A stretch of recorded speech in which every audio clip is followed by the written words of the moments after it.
منفی پیغام ہے، معاشرے پر ایک بہت دورس منفی اثرات مرتب ہوں گے، لیکن ملک پہلے ہی بڑے بحرانوں سے دوچار ہے۔ اب ریاست کو، ریاست کے اداروں کو اور تمام قومی قیادت کو مل کر انہی ترجیحات پر اپنا کوئی نہ کوئی مثبت کردار ادا کرنا ہوگا، وگرنہ حالات جو ہیں کہ اور زیادہ بگڑیں گے، اور وہ قوتیں جو ایک طویل مدت سے پاکستان کو غیر مستحکم دیکھنا چاہتی ہیں، اپنے استحکام کا شکار کرنا چاہتی ہیں، ان کے مقابل میں قوم کو وحدت اور یکجہتی کا ہی مظاہرہ کرتا۔ ناظرین، یہاں ہم پروگرام میں جائیں گے ایک مختصر سی کمرشل بریک پہ۔ اللہ تعالیٰ سے دعا ہے پروردگار کے مولانا سمیع اللہ کی درجات کو بلند فرمائے، اور ان کے جو لواحقین ہیں، پسماندگان ہیں، ان کے معترفین معتقدین ہیں، ان کو صبر جمیل و اجر عظیم عطا فرمائے۔ اسی کے ساتھ یہاں جائیں گے ایک مختصر سی کمرشل بریک پر۔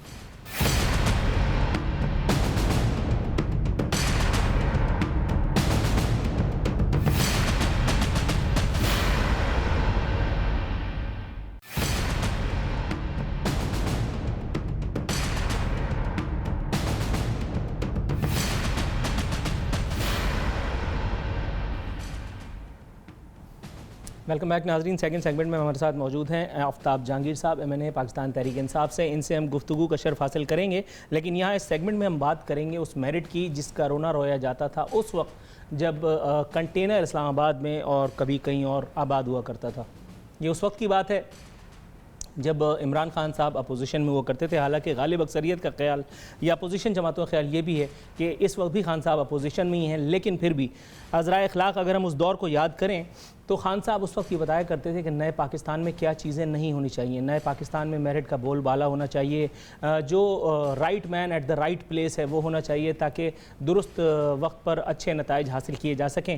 لیکن انفارچونیٹلی جب سے تبدیلی سرکار آئی ہے، پے در پے ایسی حماقتوں کا یا غلطیوں کا ارتکاب کیا جا رہا ہے جو خود حکومت کے گلے پڑ رہی ہیں۔ اس سے پہلے DPO پاک پتن کا معاملہ ہوا تھا جس پر حکومت کو اچھی خاصی ہزیمت کا سامنا کرنا پڑا تھا۔ یہ معاملہ ڈائریکٹ سپریم کورٹ نے اس کا نوٹس لیا، اس کے بعد وزیر اعلیٰ پنجاب کی طلبی ہوئی، اس کے بعد سبکی ہوئی، اس کے بعد انہوں نے معذرت سبمٹ کی۔ بھائی وزیر اعلیٰ پنجاب دکھا دو یار، اب تو میں آگے بھی بڑھنے والا ہوں۔ تو وزیر اعلیٰ پنجاب کی خیر سبکی بھی ہوئی خوب جی بھر کر کے، انہوں نے معذرت بھی کی۔ اس کے بعد عمران خان صاحب جو ہیں وہ پھر گائے بگائے آ کر کے ہمیں یہ بھی بتاتے رہے کہ آپ لوگ گھبرائیے نہیں، عرف عام میں جس کو کہتے ہیں کہ چل کیجئے، لیکن ہم چل کر نہیں پا رہے کیونکہ پے در پے اتنے حادثات اور سانحات رونما ہو رہے ہیں۔ کبھی پیٹرولیم پرائزز بڑھا دی جاتی ہیں، کبھی گیس پرائزز ہمیں تنگ کیا جاتا ہے، کبھی پھر بجلی کے نرخ بڑھا دیے جاتے ہیں۔ لیکن اس کے بعد پھر ایک ایسا نادر شاہی کارنامہ ہوا۔ اعظم سواتی صاحب ایک وزیر ہیں اور وہ ظاہر ہے کہ ان کی بھی یہ پہلی جماعت نہیں ہے، یہ تو کوئی کہنے کی بات نہیں ہے، وہ پہلے کسی اور جماعت میں تھے، اس کے بعد پھر ان کو اچانک تحریک انصاف اچھی لگنے لگی۔ تحریک انصاف میں جب وہ آئے تو ظاہر وزارت تو ان کا حق تھی، وہ حق ان کو مل گیا۔ اس کے بعد چونکہ وہ قبضہ کرنا بھی ذرا وزراء کا ایک استحقاق ہوا کرتا ہے، وہ انہوں نے قبضہ بھی کر لیا۔ ایک غریب آدمی نے قبضہ کیا تھا، وہ ان کو سمجھ میں نہیں آیا، کچھ گائے وائے کا ایشو۔ اب اگر گائے بھینسوں میں جاؤں گا تو پھر معاملہ ذرا آگے پیچھے ہو جائیں گے، شاید آفتاب صاحب کو یا دوسرے لوگوں کو برا لگے۔ یہ ہے وہ غریب آدمی جو ان کے جو ہے استحقاق کی بھینٹ چڑھ گیا۔ IG اسلام آباد کو اس میں کھینچ لیا انہوں نے، اعظم سواتی صاحب نے، کیونکہ ظاہر ہے وہ منسٹر ہیں، منسٹر ان یونیفارم، حالانکہ منسٹر کی کوئی یونیفارم تو نہیں ہوتی، یونیفارم تو IG کی ہوتی ہے، لیکن IG کی یونیفارم انہوں نے لے لی۔ انہوں نے خان صاحب سے بات کی، بتایا جا رہا ہے، واللہ عالم مجھے نہیں معلوم، خان صاحب نے ظاہر ہے کہ اپنے وزیر کی سائڈ لی اور انہوں نے ان کی وکٹ لے لی۔ خان صاحب بالر بھی اچھے رہے تو وکٹ لینا ان کے لیے کوئی مشکل نہیں تھا۔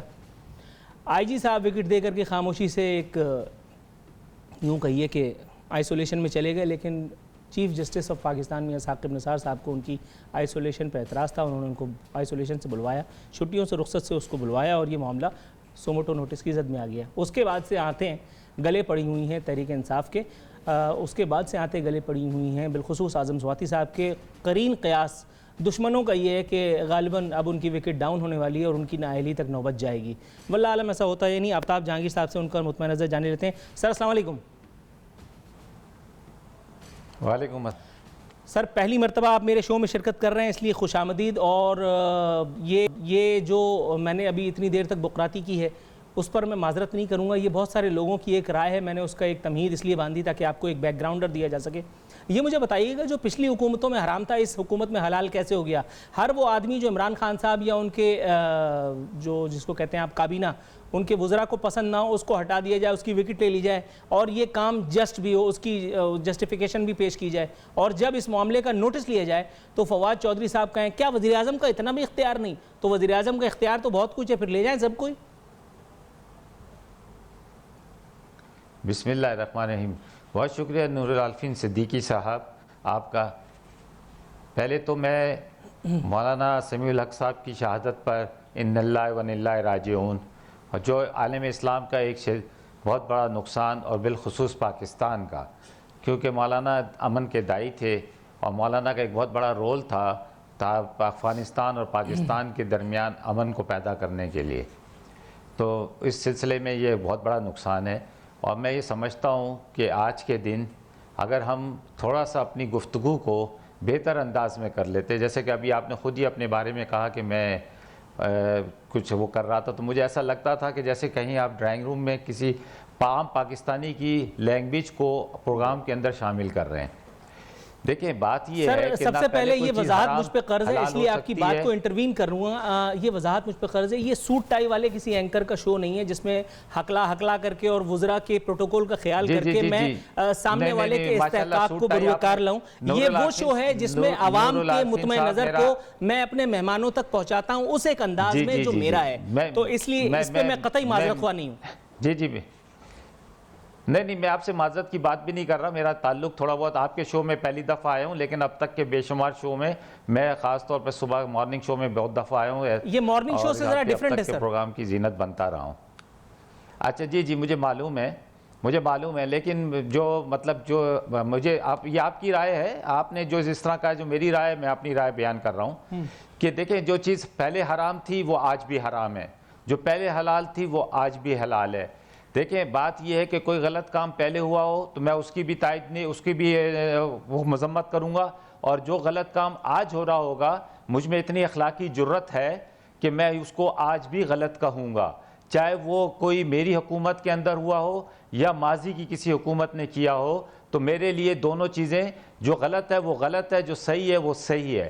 لہٰذا میں کسی غلط بات کی حمایت نہیں کروں گا, چاہے وہ اعظم سواتی صاحب ہوں, چاہے وہ ڈی پی او کا مسئلہ ہو. جو غلط ہے وہ غلط ہے.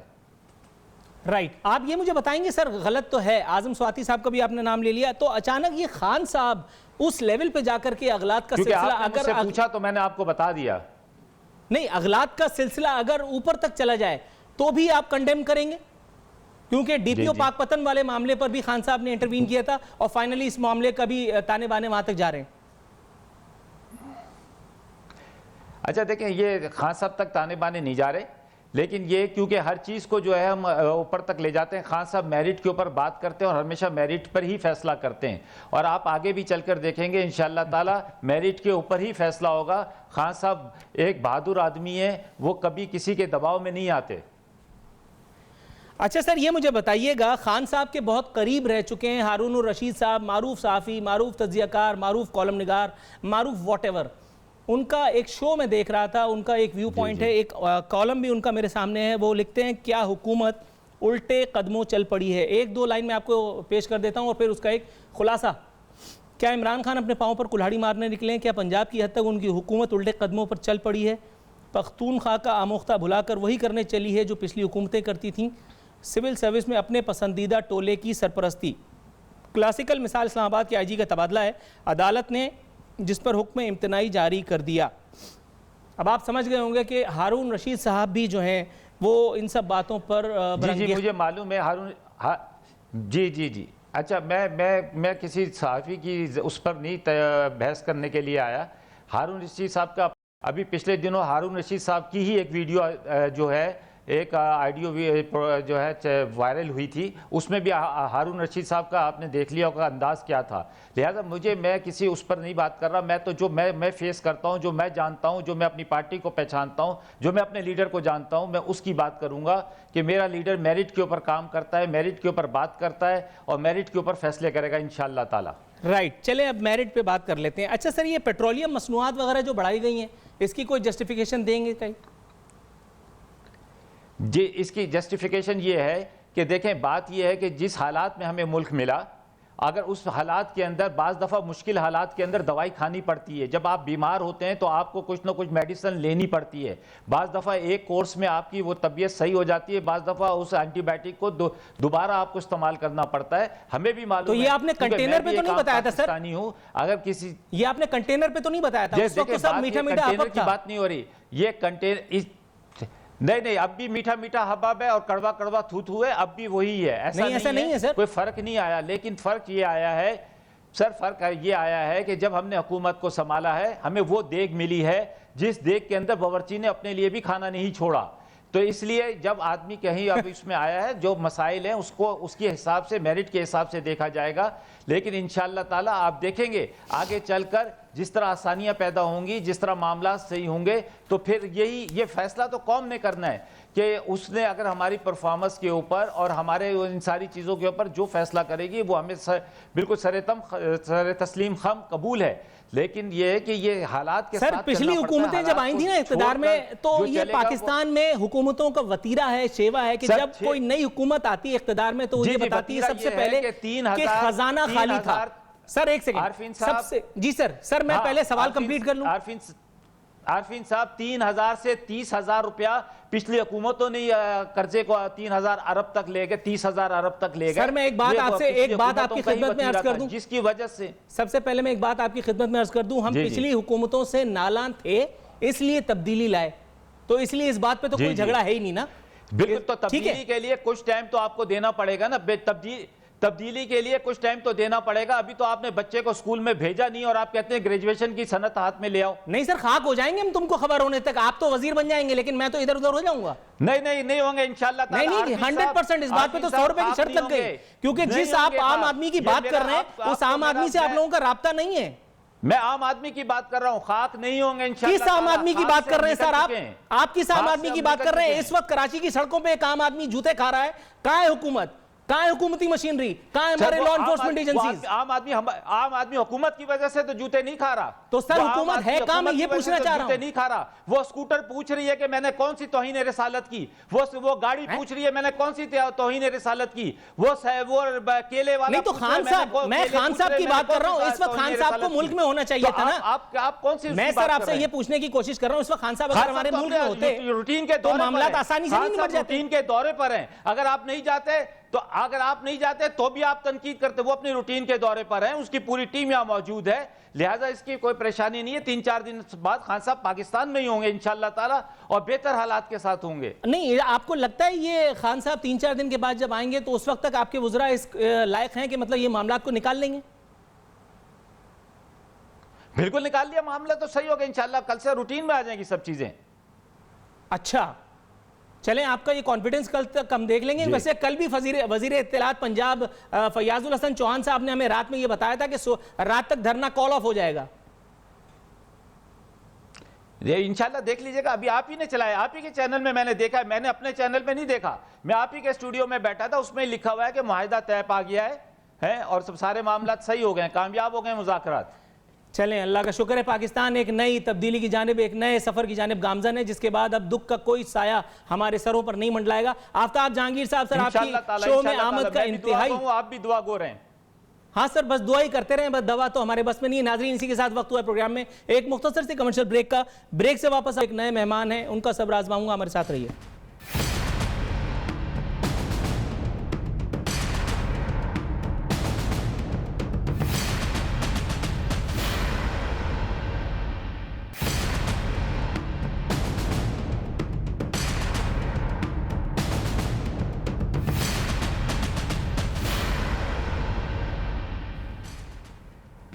ویلکم بیک ناظرین، سیکنڈ سیگمنٹ سے بالکل برخلاف تھرڈ سیگمنٹ ہم بڑے خوشگوار انداز میں، قطعی خوشگوار انداز میں کریں گے۔ یہاں میرے ساتھ موجود ہیں خونزادہ چٹان صاحب، تعلق ہے پاکستان پیپلز پارٹی سے۔ سر آپ کو پروگرام میں خوش آمدید کہتے ہیں، کیسے ہیں آپ؟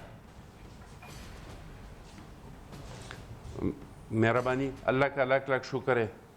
اچھا سر یہ مجھے بتائیے گا، آصف علی زرداری صاحب نے پہلے تو ایک زبردست قسم کی دھواں دھار تقریر کر کے اپوزیشن جماعتوں کو ایک پلیٹ فارم پہ یکجا ہونے کی دعوت دی، اس کے بعد پھر جب معاملات آگے پیچھے ہو گئے تو اس کے بعد آصف علی زرداری صاحب نے اسمبلی میں کھڑے ہو کر کے حکومت کو مفاہمت کی پیشکش کر ڈالی.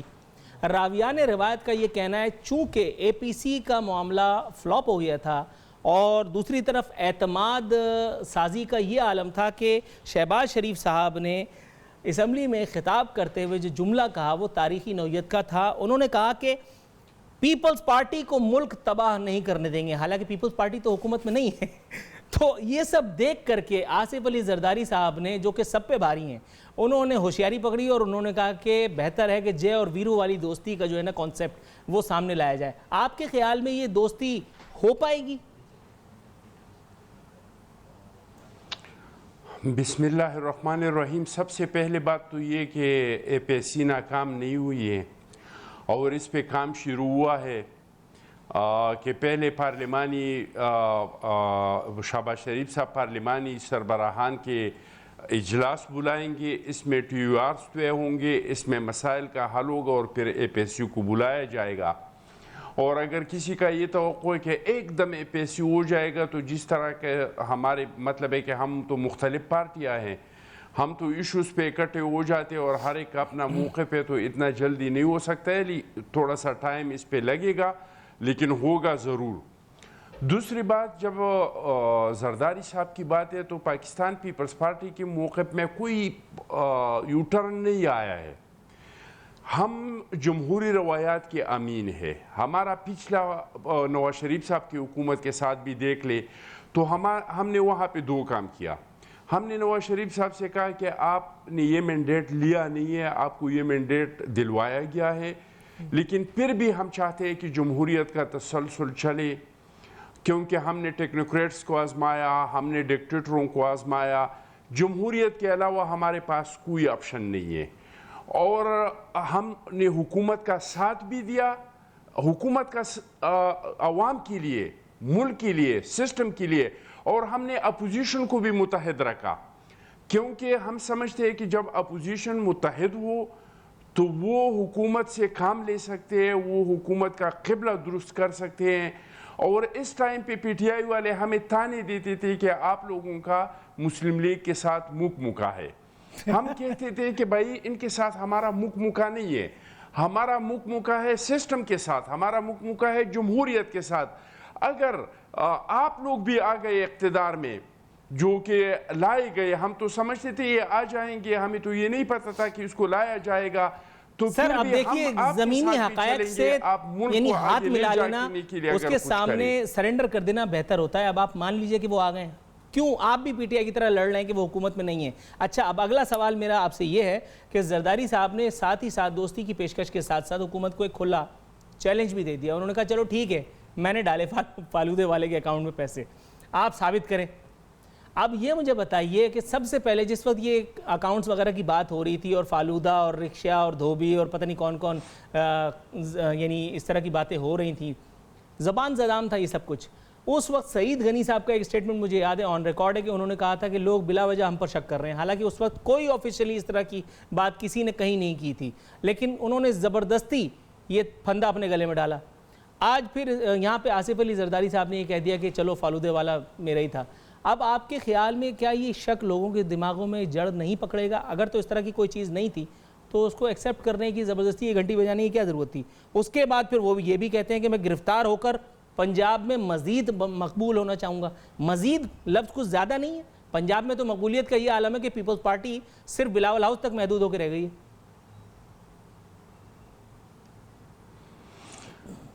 دیکھیے جی، پہلی بات تو یہ کہ اگر آپ سوشل میڈیا دیکھتے ہیں اور آپ ان لوگوں کے ٹاک شو سنتے ہیں تو وہ یہی تاثر دے رہے ہیں کہ چاہے پالودی کے اکاؤنٹ سے پیسے نکلتے ہیں، چاہے کہاں سے بھی پیسے نکلتے ہیں، یہ ساری زرداری صاحب ڈالتے ہیں.